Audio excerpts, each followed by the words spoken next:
بسم الله الرحمن الرحيم. عن معاذ رضي الله تعالى عنه قال قال رسول الله صلى الله تعالى عليه وسلم: يا معاذ، هل تدري حق الله على عباده وما حق العباد على الله؟ قلت والله ورسوله أعلم. الحدیث رواہ البخاری۔ حضرت معاذ رضی اللہ تعالیٰ عنہ بیان فرماتے ہیں، کنت ردف النبی صلی اللہ علیہ وسلم، میں حضور کے پیچھے سواری پر سوار تھا۔ حضور نے وہ بات ارشاد فرمائی جو آج ہم نے روایت میں پڑھی۔ حضور نے پوچھا ہے معاذ، تم جانتے ہو کہ اللہ کا بندوں پر حق کیا ہے اور بندوں کا اللہ پر حق کیا ہے؟ میں نے کہا جی اللہ اور اس کے رسول زیادہ بہتر جانتے ہیں۔ پھر حضور نے ارشاد فرمایا، فَإِنَّ حَقَّ اللَّهِ عَلَى الْعِبَادِ أَن يَعْبُدُوهُ وَلَا يُشْرِكُوا بِهِ شَيْئًا۔ اللہ کا بندوں پر حق یہ ہے کہ بندے اللہ کی عبادت کریں اور کسی کو اللہ کے ساتھ شریک نہ ٹھہرائیں، اور بندوں کا اللہ پر حق یہ ہے کہ اللہ اس شخص کو عذاب نہ دے، اللہ يعذب من لا یشرک بہ شیئا، کہ اللہ ایسے شخص کو عذاب نہ دے جو اللہ کے ساتھ کسی کو شریک نہ ٹھہرائے۔ دوستو، ہم کل بھی یہ بات پڑھ چکے ہیں کہ کسی ایک روایت سے پورے عقائد یا اعمال کو سمجھا نہیں جا سکتا۔ بعض روایات میں اجمال اور بعض میں تفصیل ہوتی ہے۔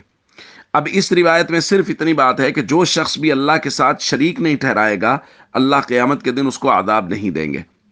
اب دیگر روایات میں نبی کریم صلی اللہ علیہ وسلم نے شرک کے ساتھ دیگر چیزوں کا بھی ذکر کیا، جیسا کہ اسی روایت میں بھی حضور نے ذکر کیا ہے کہ اللہ کا بندوں پر حق کیا ہے، ان یعبدو، وہ عبادت بھی کریں اور اللہ کے ساتھ کسی کو شریک بھی نہ ٹھہرائیں۔ بعض روایات میں صرف اور صرف اس بات کا ذکر ہوگا کہ وہ اللہ کے ساتھ کسی کو شریک نہ ٹھہرائیں۔ ایک روایت حضرت ابو ہریرہ رضی اللہ تعالیٰ عنہ فرماتے ہیں، ان اعرابیا اتى النبی صلی اللہ علیہ وسلم، ایک دیہاتی حضور کی خدمت میں آیا اور اس نے کہا، دلنی علی عمل اذا عملته دخلت الجنہ، مجھے ایسا عمل بتا دیجئے کہ میں کروں تو میں جنت میں داخل ہو جاؤں۔ حضور نے فرمایا، تعبد اللہ لا تشرک بہ شیئا، اللہ کی عبادت کرو اور کسی کو اللہ کے ساتھ شریک نہ ٹھہراؤ، وتقیم الصلاۃ المکتوبہ، فرض نماز پڑھو، وتؤدی الزکاۃ المفروضہ، فرض زکوٰۃ دو، وتصوم رمضان، اور رمضان کے روزے رکھو، تو بس یہ اعمال ہیں، تم جنت میں چلے جاؤ گے۔